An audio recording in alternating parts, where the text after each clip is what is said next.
हिम्मत हो राहुल गांधी में तो आकर भारत के ऊपर इस प्रकार का कटाक्ष करने वाले डीएमके के अपने साथी का खंडन करके बताएं। कांग्रेस पार्टी के एक नेता ने कश्मीर में रेफरेंडम की बात की। अगर हिम्मत है गांधी खानदान में तो इस सदन में और इस देश को बताए कि कश्मीर को देश से हटाने की साजिश में कांग्रेस के उस नेता का वक्तव्य क्यों है। You are not India because you define corruption in India. You are not India because you define incompetence. You are not India. Rahul ji को आज जवाब देना होगा कि वो राष्ट्रभक्ति की बात करते हैं तो क्या जेएनयू में जाकर जब भारत तेरे टुकड़े होंगे का नारा दे रहे थे वो राहुल गांधी की देशभक्ति थी। राहुल गांधी को आज जवाब देना होगा, है तो नहीं। उनको आज जवाब देना होगा। जिस अफजल गुरु ने इस संसद पर हमला किया उस अफजल गुरु के संरक्षक समर्थक को कांग्रेस पार्टी ने अपने पार्टी का नेता बना दिया, जिसने कहा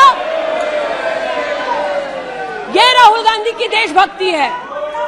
राहुल गांधी की देशभक्ति आज बताती हूं। इन्होंने, घबराइए मत, आप ही के नेता बोलकर गए हैं, घबरा क्यों रहे हैं, बैठिए आराम से बोल रही हूँ। जरा संक्षेप कीजिए। मैं पुनः बोलना चाहती हूँ अध्यक्ष महोदय, बहुत सारे व्यवधान आए, अब राहुल जी की बात चली है तो कृपा थोड़ी सी कर दीजिए। दोबारा कहती हूँ, क्या बोले हैं और क्या बाहर बोले हैं। देश के बाहर गए तो कहा आइडियाज ऑफ इंडिया कॉन्क्लेव में that there is going to be a Mars upsurge. India has massive amount of polarization. ये राहुल गांधी के शब्द हैं।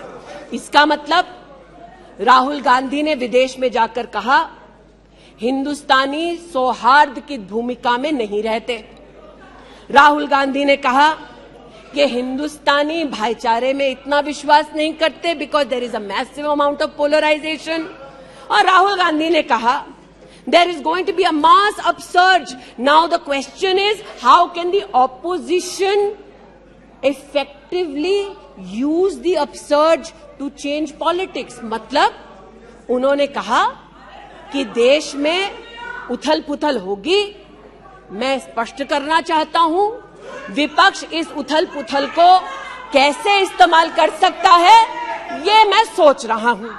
फिर उनका शब्द है देश में केरोसिन फैला है, हमें एक चिंगारी की जरूरत है। आज पूछना चाहती हूं माचिस ढूंढते ढूंढते राहुल गांधी कहां गए। अमेरिका गए तंजीम अंसारी के साथ, जो पाकिस्तानी इमाम जावेद अहमद के साथ ताल्लुक रखते हैं, अमेरिका में अपने कार्यक्रमों को उनके साथ करवाया।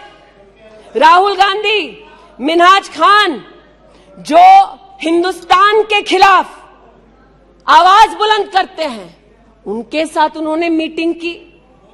आज जो लोग इस देश में एस्पियोनाज के लिए पकड़े जाते हैं, उनका राहुल गांधी ने जाकर विदेश में समर्थन किया।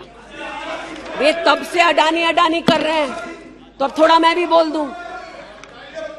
फोटो मेरे पास भी है। इतना ही खराब है तो जीजा जी उसके साथ क्या कर रहे हैं। तो निशिकांत जी सही कहा, किसी को सेट करो किसी को भेंट करो। पूछना चाहती हूं 1993 में मुंद्रा पोर्ट में कांग्रेस की सरकार ने अडानी को जगह दी, तब प्रधानमंत्री कौन थे, कांग्रेस के थे।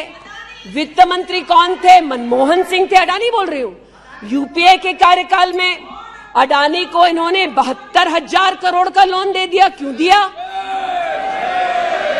राजस्थान में 60,000 करोड़ से ज्यादा का समझौता कर लिया गहलोत जी के साथ। 20,000 एकड़ जमीन ले ली। क्यों किया। केरल में कांग्रेस की यूडीएफ सरकार के साथ पोर्ट का काम क्यों दिया? महाराष्ट्र में जब कांग्रेस के पास सत्ता थी तो फिर कांग्रेस ने अडानी को पोर्ट का काम क्यों दिया? बंगाल में हल्दिया पोर्ट का काम अडानी को क्यों दिया? छत्तीसगढ़ में कांग्रेस पार्टी ने अडानी को काम आदिवासियों ने मना किया, फिर भी क्यों दिया? अब इसमें बेटा कितना सेट होगा, दामाद को कितना भेंट होगा, हम क्या जाने। लेकिन आज अरे दामाद का मामला है, बैठ जाओ भाई। दामाद आपका नहीं है, जिनका है वो नहीं चिल्ला रहे, आप क्यों चिल्ला रहे? बैठ जाइए भाई, जिसका है दामाद वो नहीं चिल्ला रहे, आप क्यों चिल्ला रहे? बैठिए। अरे बैठ जाइए, बैठ जाइए, बैठ जाइए, बैठ जाइए, बैठ जाइए। कोयले घोटाले में पकड़े गए, 2G में भी पकड़े जाएंगे, बैठ जाइए प्लीज। आप बताइए, इस पूरी बला की जड़ महोदय, पूरी बला की जड़ परिवारवाद में, और परिवारवाद की राजनीति की जड़ कांग्रेस पार्टी में है। इनके अलायंस के लोग चारा खाते हैं, ये उनके घर मटन खाने चले जाते हैं। इनके अलायंस के लोग रेल की नौकरी के लिए गरीब की जमीन खाते हैं, जाके वो उन्हीं लोगों को गले लगाते हैं। और इनके सब के पीछे एक ही मजबूरी है, जो बड़ी विनम्रता से अजीत दा ने भी स्वीकारी कि मजबूरी हमारी कि तीसरी बार जनता कह रही है, फिर एक बार मोदी की बारी। Okay, now please conclude. तो मैं लिसन प्लीज, ये आज बैठिए। यहाँ पर उल्लेख कर रहे थे किसान की, आप भी बैठिए, आप किस लिए खड़े? ये बात आज कर रहे थे किसान की, तो किसान का क्या हश्र करते हैं वो मैं बताना चाहती हूँ। अध्यक्ष महोदय थोड़ी सी मुझे मोहल्लत दे दें। ये मैं कहना चाहती हूँ उस क्षेत्र की बात, जिसकी मैं प्रतिनिधि हूँ, जहाँ पर बैठिए प्लीज, बैठिए दलित प्लीज मांग कर रहे थे विद्यालय की। 1982 में किसानों ने 4 बीघा 2 बिस्वा जमीन इंटर कॉलेज के लिए दी, और अमेठी में धोखे से किसानों की ये जमीन हड़पने वाले फाउंडेशन का नाम गांधी खानदान है। 2016 में राहुल जी दौरे में गए तिलोई, वहाँ पर लोगों ने कहा, 200 छात्रों ने सुनिए कि जमीन वापस ले दो, हमारे लिए कॉलेज की व्यवस्था करो। इन्होंने अपने अलायंस पार्टनर के साथ उन छात्रों को जेल भगा दिया। 17 में जेल भगाया। सेठा गौरीगंज में प्रमाण है, आ जाओ गौरीगंज, दूध का दूध पानी का पानी यही कर दूंगी। गौरीगंज सेठा रोड पर जमीन हब्जाली, भूसियावा मार्ग पर नरसिंहभानपुर पर मुंशीगंज में जमीन हथियाली। ये उनका संस्कार है। जमीन कौन कौन हड़पता है, ये कांग्रेस की गाथा स्पष्ट है। जहां ये है वहां पर आज मैं अभिनंदन देती हूँ रेल मंत्री का कि रेल कोच फैक्ट्री रायबरेली में भी 10,000 कोचेस तब बनी जब नरेंद्र मोदी देश के प्रधानमंत्री बने। पीड़ा हो रही है जी। मैं बस इतना बताना चाहती हूँ कि आज जो किसानों का दम भरते हैं, बालियान साहब शायद यहाँ नहीं है, मैं अमेठी के किसानों की ओर से विशेष बालियान साहब आपको नतमस्तक होकर आभार व्यक्त करती हूँ। राष्ट्र के इतिहास में पहली बार अमेठी में खाद की रैक उतरी जब मोदी आए। इन्होंने न खाद दी, गौरीगंज में किसानों पर लाठीचार्ज करते थे, राजनाथ जी इसके साक्षी हैं। इन्होंने 80% लोगों के पास अमेठी में, जहां 5 दशक इन्होंने राज किया, 80% लोगों को शौचालय नहीं दिया, 60% लोगों के घर में बिजली नहीं दी। और ये आज लोकतंत्र की बात करते हैं, अपनी प्रतिभा की बात करते हैं। आज मैं आभार व्यक्त करती हूँ, अमेठी का पहला सैनिक स्कूल मोदी जी ने दिया, 7.5 लाख लोगों को मुफ्त अनाज मोदी जी दे रहे हैं। अमेठी का आज पहला मेडिकल कॉलेज, जिसके नाम से इस खानदान ने जमीन हड़प ली थी, वो नरेंद्र मोदी ने दिलवाई। आज